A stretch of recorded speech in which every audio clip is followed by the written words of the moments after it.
Hey everyone, welcome back to the channel. Today, we're catching up with Alex Acosta, former U.S. Secretary of Labor who resigned after controversy tied to the Jeffrey Epstein case. So, where is Alex Acosta now? Let's break it all down. Alex Acosta is an American attorney and former government official. He served in multiple high-profile roles as the U.S. Attorney for the Southern District of Florida, Assistant Attorney General for the Civil Rights Division, Dean of FIU's Law School, and from 2017 to 2019 as Secretary of Labor under President Donald Trump.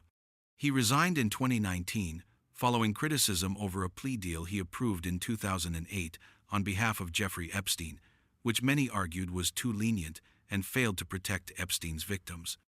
After stepping down as Labor Secretary, Acosta largely withdrew from frontline government roles. Though he continued to be a subject of public scrutiny because of his connection to the Epstein deal, he didn't take another cabinet post or comparable federal role. Over the years, he occasionally appears in media, commentary, and legal circles, both defending past decisions and speaking about law, policy, and regulation.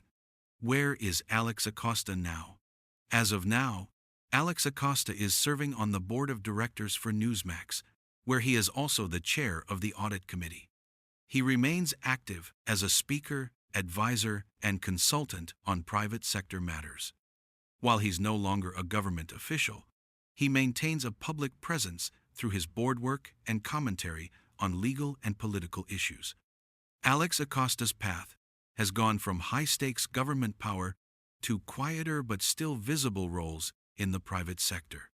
His legacy is still weighed down by the Epstein controversy, but he's chosen a direction that keeps him involved, just not in the way he once was.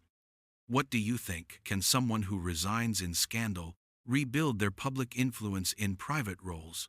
Drop your thoughts in the comments.